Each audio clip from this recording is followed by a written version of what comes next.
This is Unfilter That Lens, and I'm Jackie Douglas Jones.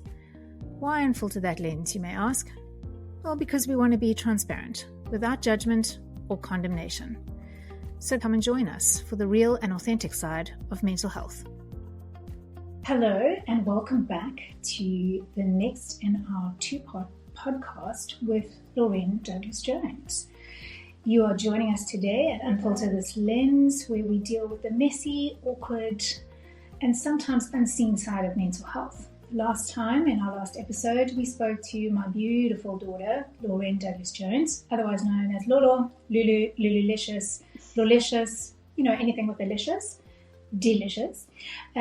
But we spoke about anxiety, and as you know, I've spoken to my husband about anxiety, I've spoken to my son about anxiety, and I've talked about my own anxiety. And last week we established that you basically said, as you popped out the womb, you were anxious. Yeah. So that was like that. Also, my energy is low because I'm tired, but I love you guys.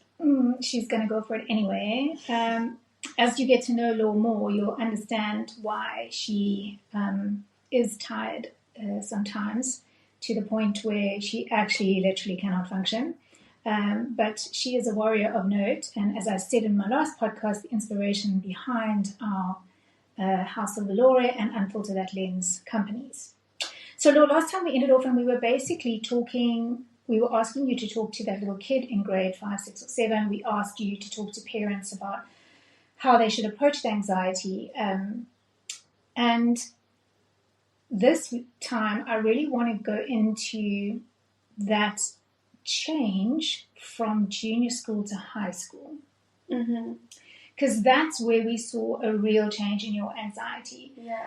Just a trigger warning in this one, we are going to be talking about things that are sensitive sometimes, and if you are someone who has anxiety and there are things that trigger you, please be forewarned. Lorraine has had a particularly traumatic past, and although we won't be telling her full story today, we might have to touch on some things. So please be aware of that, and please make sure you're mindful of that when you are listening to this particular episode. Let's go. So as you got older and going into high school, you had some very hectic things happen to you in junior school. We discussed last time you lost the use of your legs in grade 7 because you were thyrotoxicosis. Don't ask me to quit. Thyrotoxicosis. That's the one. Yeah.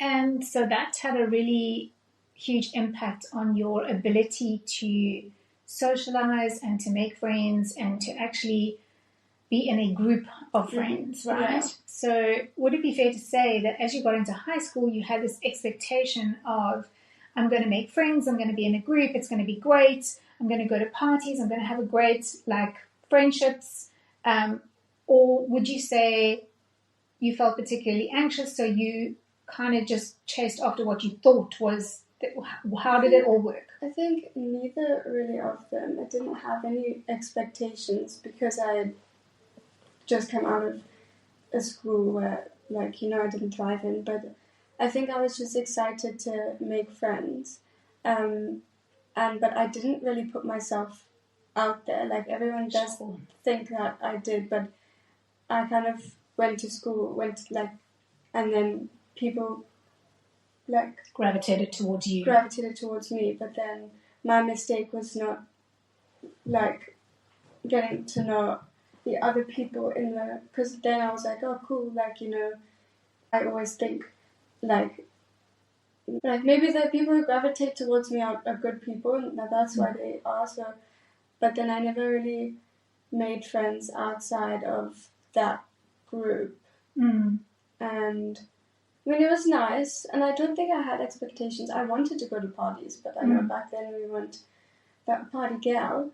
But I wanted to go, but again, I was in junior school, which I never really experienced those types of things, and the little glimpses I had were really fun at the beginning, and then I was like, not so great.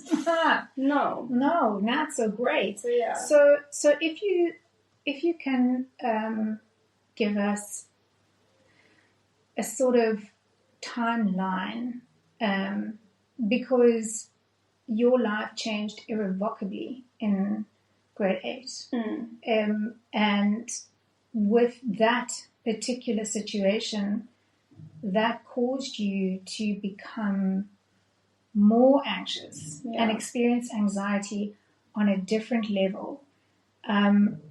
How did you experience anxiety, if you can remember? So if you look back at junior school and the way that you experienced anxiety, what happened when you got to grade 8 and you had that awful situation that happened? How did that change your anxiety? I think it was really weird because I went from being really like high anxiety in junior school, or like holding up nerves, like I was really nervous.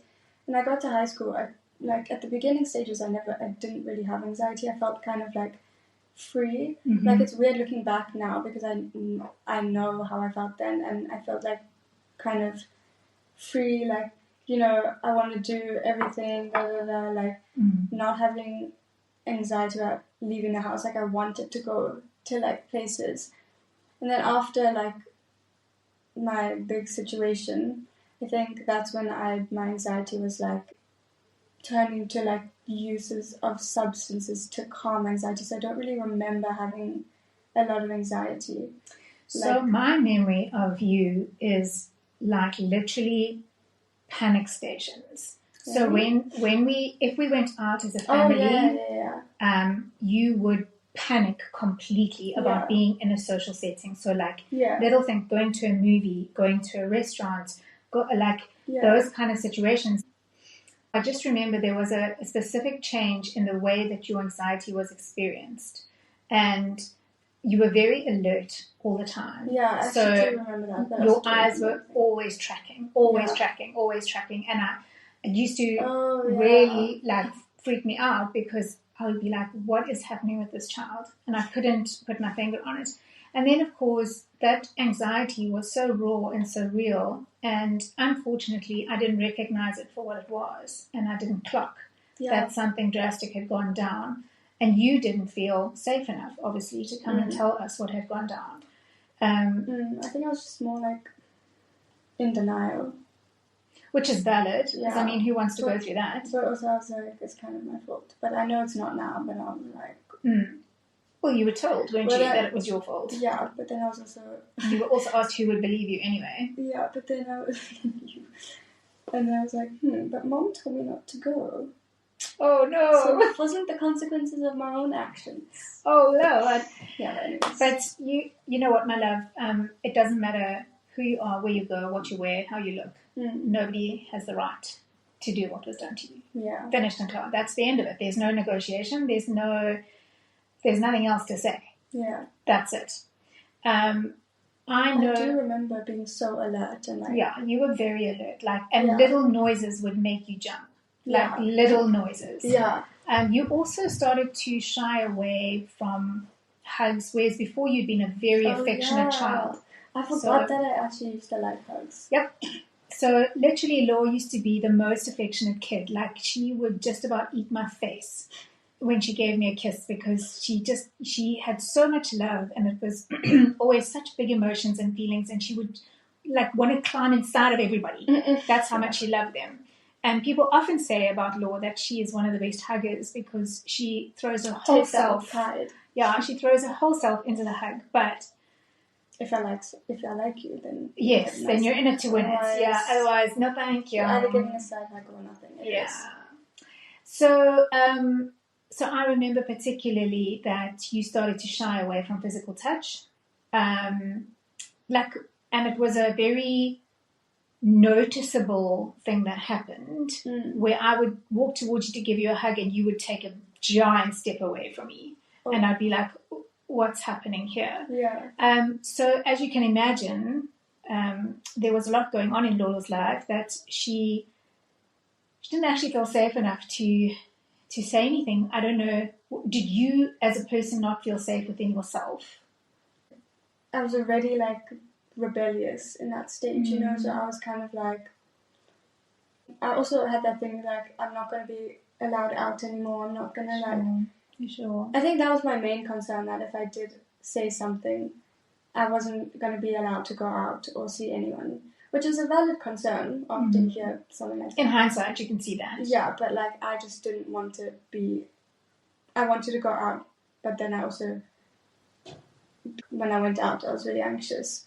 But I think I was anxious when I went out with you guys, like the family. Like I was on high alert because like I think I was like I need to protect myself and everyone else. Whereas when I was out alone or with my friends, I don't know. It's weird. Hey, Yeah, it's I weird, didn't really but care that's about what myself. it was. Like I was like, I'm not really anxious because I don't really care about myself. So that's a really big statement that you made there. I didn't.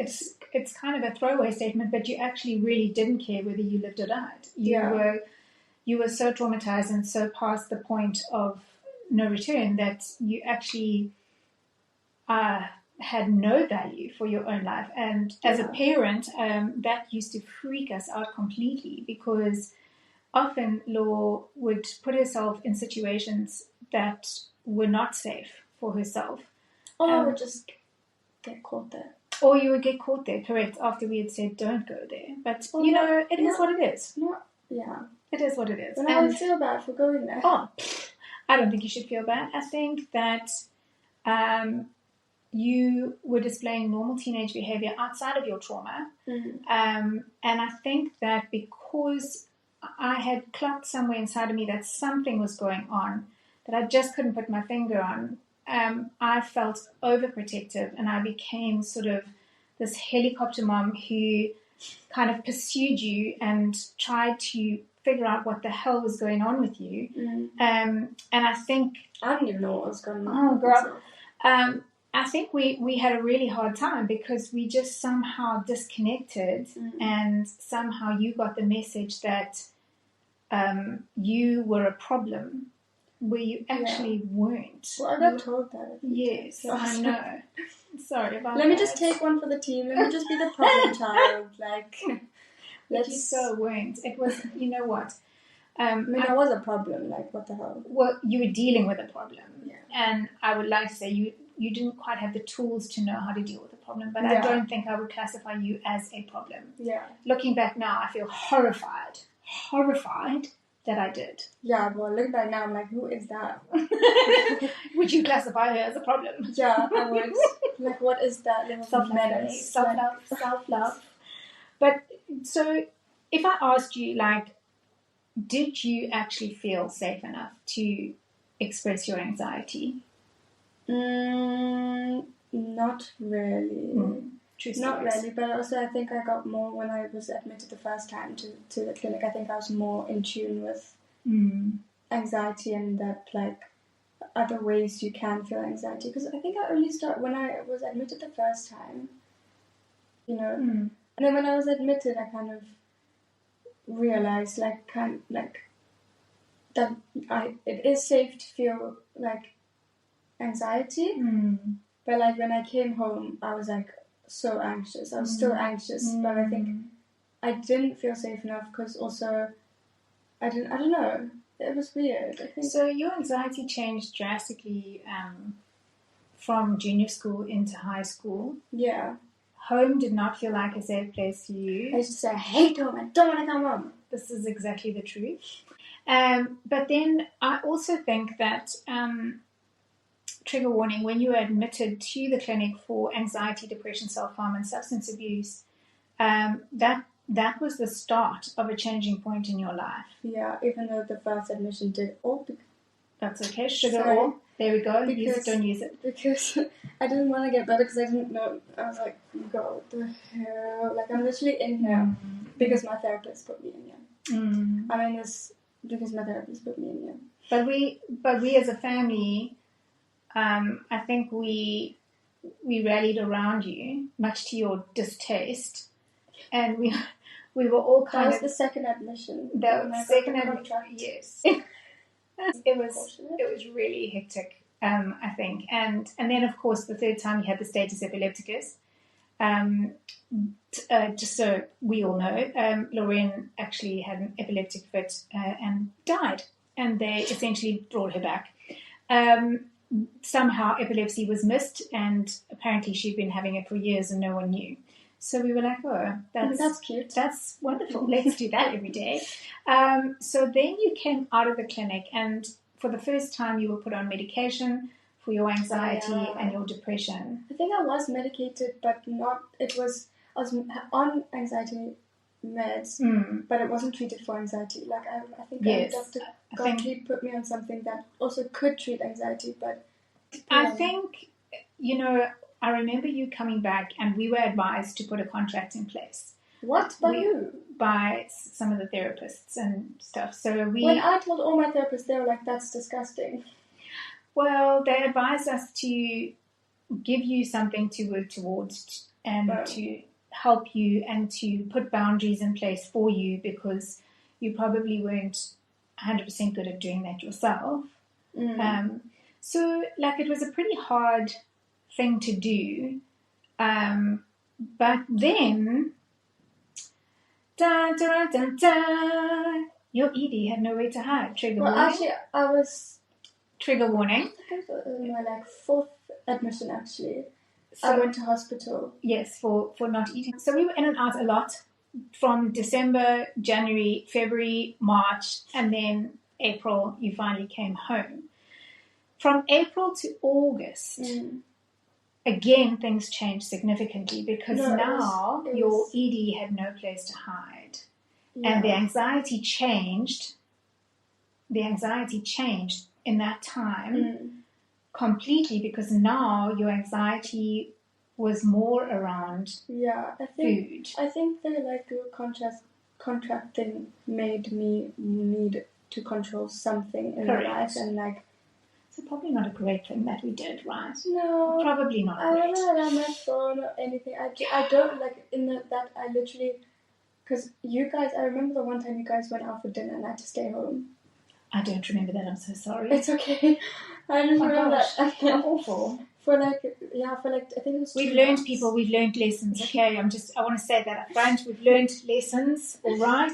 Thank you. I literally did not do anything, and I had to spend time with the family for 5 hours a day.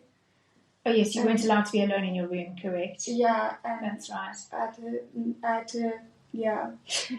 It was hectic, but I will say that I had to make friends again with my whole family. I had to sit down one-on-one and be like, "Hey, I'm back. My name's Lorraine. You still love me?" So, yeah. It was really hard. We were really fearful for your life, to be honest. We were really, really fearful about the road that you were headed on and headed down, and there were many sleepless nights trying to figure out how to do it well and how to protect you, but also protect our family as a whole, including you. Some toxic things were done, and I'm truly sorry for that. Me too. Oh, sorry. I was also a bit... we learn the lessons. We grow, we learn, we use our wisdom. Yes. So then your anxiety changed drastically again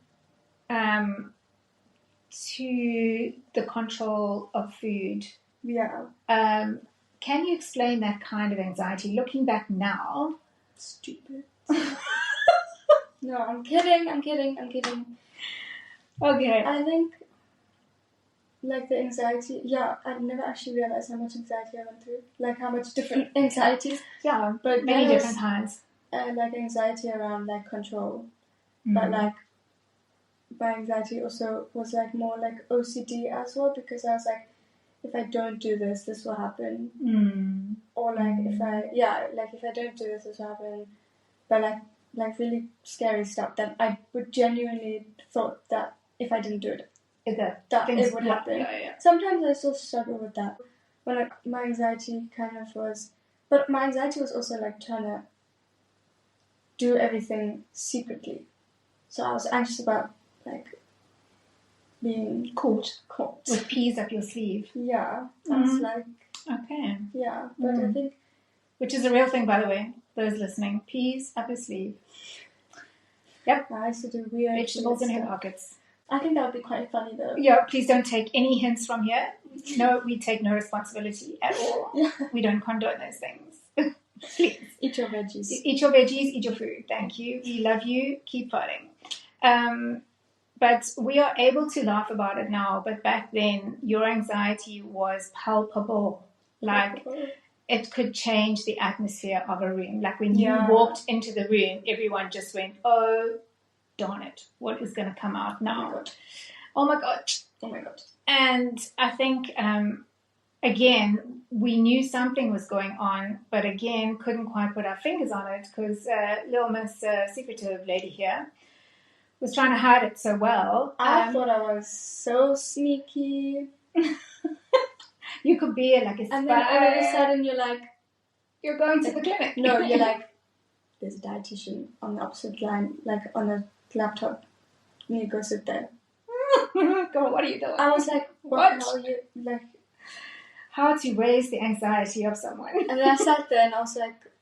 I don't want to talk to you, lady. I was like, I don't talk to you, but also how did my mom... No. No. I think I was so like... I didn't say anything to her. I was like, what the hell am I doing here?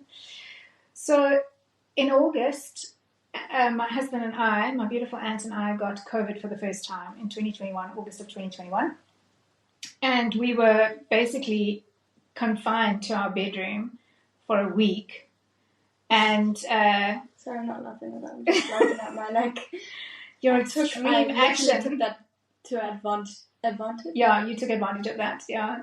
It was like, in my mind, your room was locked. It's not this picture of like me locking a room. Basically me being like, I can do what I want. I'm on my own now. Yeah, I'm free. Nobody watching me. Yeah. Everyone was watching me, but they were like, what the hell is she doing? Yes. And so it was on the 1st of September that you were admitted to a clinic for eating disorders. Yeah, because I went to my psychiatrist and then I was diagnosed there with Dad. And then I didn't tell you because I didn't want to tell you. And then Dad told you. And then I remember I just had this really random memory of you looking at clinics. And I was throwing up a fuss. And then you called someone in front of me in the clinic, like someone from the clinic. And I was like, oh my gosh. Like, she knows. Oh my God, she knows. Like, she knows. It's getting serious now. Like, there's no way I can hide. And you were so not wanting to go into that clinic. Like, I remember, but also you weren't actually there. Like, I felt like you had dissociated completely, and that I just remember sitting on the couch with you at the clinic, and the guy who was receiving you at the clinic was chatting to you. And it was almost like you were in a daze. You were just nodding your head and looking at Dad and I, like nodding your head. And I was just like mimicking you. I'm like, we're going to go in the clinic and we're going to do the work. I remember he asked me, are you here for yourself or because of your parents? I was like, because my parents, not myself. I did not want to be here. I just remember that. I don't remember how I got to the clinic. I don't remember... I remember where we sat, but I don't remember anything. It was surreal, but you spent a long time in that clinic. You only came out on December the 7th, the day before Dad's birthday in 2021, and that's actually where your healing journey started. That's actually where you started no more clinics since 2021. Yeah, man, and clean and free of substance abuse, self-harm, and ED. Except they do have a little cheeky wine. Yeah. But I will say that I'm very proud of you, but I want you to just quickly take a moment to look back over the last 3 years of your life. How have your views changed on your experience of living with anxiety? How do you look at yourself now compared to how you used to view yourself back then? Quickly before I forget. ADHD. Like speaking about it now, like I had so many different types of anxiety. I just in 2023. I was so anxious I was throwing up. That's also an anxiety stage I went through. I was so anxious. I literally was gagging. I could not hold it in. Like, please understand, at this point of the road, she's really enjoying food again and loving food again. And then we would have to stop on the side of the road. And then she would literally have to throw up. And then she'd go, bye-bye, Burger King. And there's pizza. And I was so upset. Like, I'm literally... that anxiety was horrible. I could not control it. Like, I would just gag and throw up, and I couldn't just gag like because you were also experiencing a lot of new things, and that was a really scary thing for you. You were finally starting to make friends. You had started dating someone. Yeah, you were experiencing. It was on the way to my girlfriend when you were first dating her. It's like, Mom, let's turn around. I was like, no, we're doing this. We're doing this. You can do this. But if I look back at that and I watch how you persevered and how you tried, and if I look back at you before then, you would never have been able to make it through that.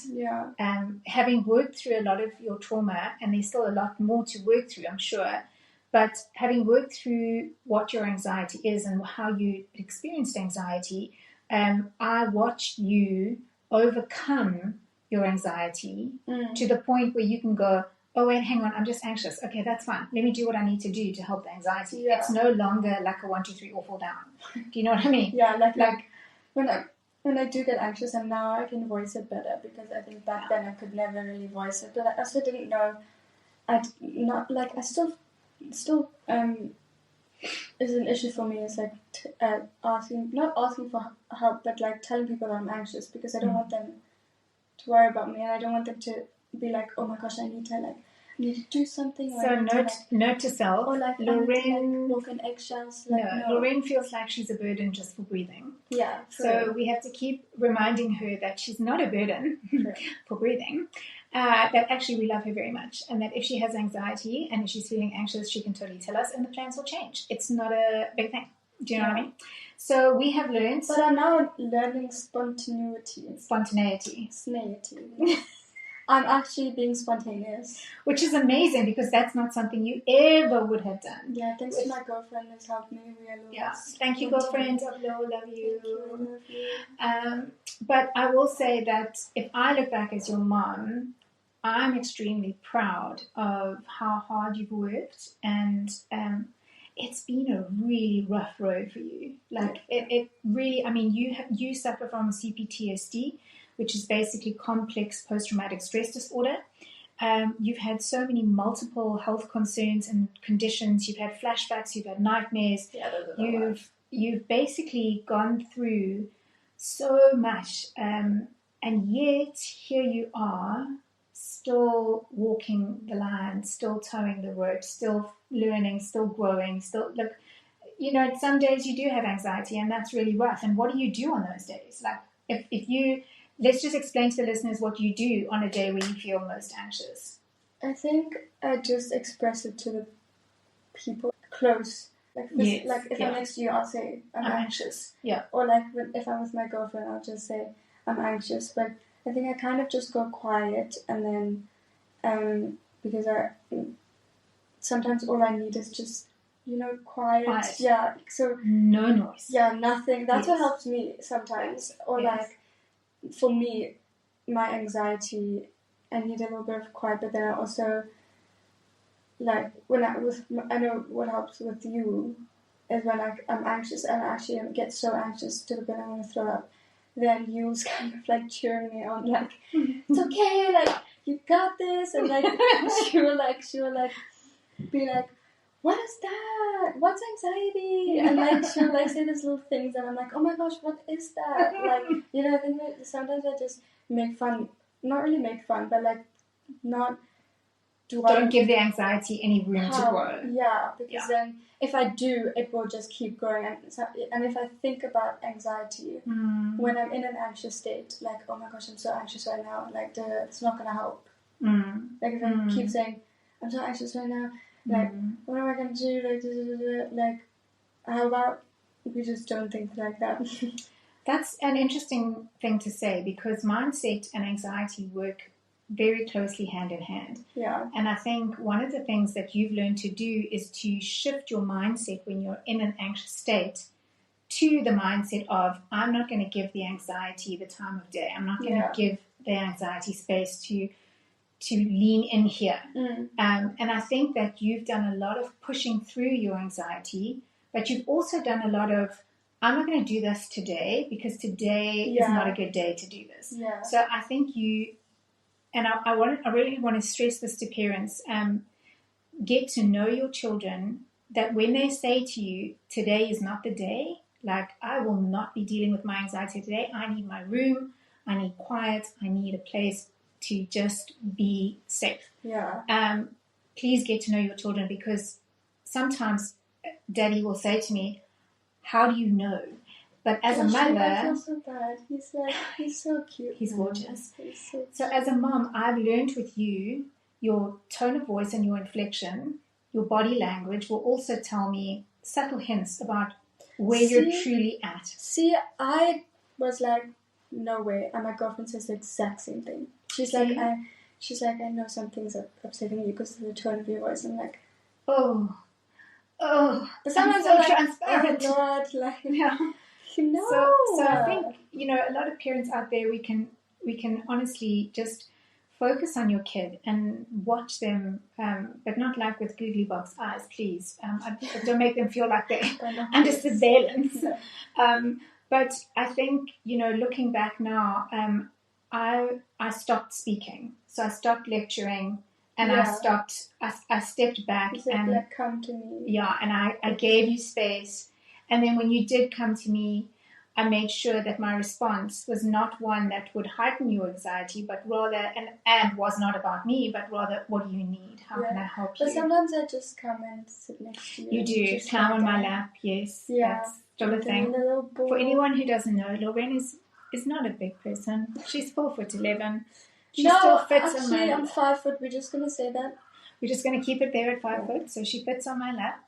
And sometimes she just needs to be held, and so we do that. And you don't even say anything. No, I don't, because what must I say? It's as nice for me as it is for you. It's the most tremendous It's like thing. it's not even like a big deal. No.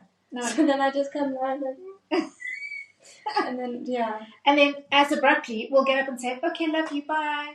Yeah, then I feel better. So it's very cool. Sometimes I just need to take a little moment. So I just want to, as we wrap up this session, I just want to ask you, people who have anxiety, people who suffer with mental health in particular, find it incredibly hard to dream because they can't really see a future. We didn't even think you were going to make 18, and then surprise, surprise, here you are, even 16. 50, yeah. So it was a huge thing for us to have accomplished, walking alongside you and being here with you, in turning 18 and actually having a space to dream. How difficult was it, with your anxiety and everything you've been through, to be able to dream again? It was horrible. because I was so anxious, I couldn't see past my anxiety, and I was like, oh my gosh, I'm going to be living like this for the rest of my life, like being so anxious. And I do have to live with anxiety for the rest of my life, but not fearing it, Not letting it rule your life. Exactly, yeah. And I think sometimes, like, that's why, when I'm still sometimes when I'm so anxious, I'm like, what am I even going to do? Like, like those fears come and thoughts come. I'm so anxious right now, I can't even get out of bed, I can't even go to speak to someone, I don't want to because I'm so anxious. But then I'm like, tomorrow I'll be okay. And then I am okay. But then sometimes I'm not okay, which is fine because then I always have hope. So I always say like tomorrow I'll be okay, or like give me some time, so that I don't think like, instead, like I think I just think about the near future first. Powerful, yeah. And then I'm like, so small, achievable. Yeah, and dreams, then I get there, and then the next day I'm like, oh my gosh, look at me! I made it to the next day, so now I can really make the whole my whole life. It'll be great. Yeah. So for you, it's been and continues to be a journey of discovery about yourself, and learning how to manage your anxiety, how to live with your anxiety, and especially when you go through periods of flashbacks and nightmares. I know that can be particularly unsettling for you. And so you would definitely say that your recovery, your healing is very much still a work in progress. Yeah.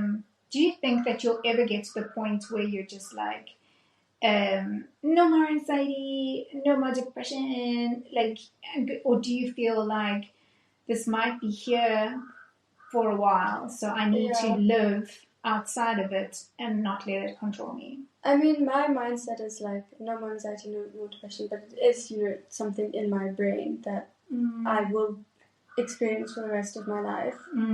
Like, but I don't know, it doesn't really affect me knowing that, like, I'm gonna have it for the rest of my life, but it affects me more when it's like rough times. I know I'm gonna have it for the rest of my life, but I'm not scared of it, but I know when I am in the episodes, I'm scared.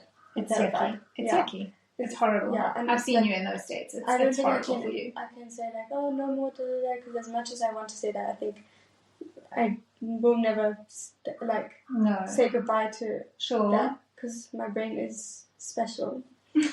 My brain is special, and it needs some medicating. It needs some TLC. Yeah. Sorry. The medication. I love my daughter. Please understand. But I love her so much because there's actually no one like her at all, which I love. I think that you are the most exceptional human being, and I know that you've had so many obstacles thrown at you, and still continue to do. Yeah. But I'm so proud of you as a mom, to have seen the work that you've put in, albeit at a little push. Yeah. You did it, and you continue to do it, and if you look back now over your journey, do you have any advice for someone who's maybe experienced something that you've experienced and is experiencing anxiety like you are? Do you have any advice for them? I think just to find one person that you can talk to, because I think with one of the experiences that I had where I would love to tell people, like, go and tell someone after it happens, but I know it's so hard. Just to find one person. It's hard to find people to trust because people don't really take mental health very seriously. Yeah. Like, oh, shame, you've got anxiety, big deal. Yeah, or like if something happened, they're like, my nail broke. Yeah, like, oh my gosh, she's anxious again. Oh my word. Yeah, but got you. Try one person, or if not, just I think it's hard dealing with it alone. Sure. And luckily, I'm fortunate enough to not have to deal with anxiety alone, unless I isolate myself. But like, I always know that I have someone. So. But we also clock when you're isolating, so we know instinctively that oopsies. But like, it's rough. Well, I think I don't really isolate myself. I just, when I'm anxious, I need to be alone. But then sometimes I have to. Just explain that. Just before we end off, just explain that. Why do you need to be alone? I don't know. I think it's because I get irritated when I'm anxious, and I think a bit snappy. Yeah. And I get irritated, or if I'm overwhelmed, I need to be alone. But it's weird because I used to be alone, and my anxiety, my thoughts would just rush to. But now, when I'm anxious, I want to be alone, and I have no thoughts. I'm just like, it's calming and it's soothing, and this suits me. This helps me, yeah. Yeah, and I know for a fact that all I need to do on those days is make you whatever food you need, provide you with whatever snacks you need. I don't even go up to your room to check on you. I text you.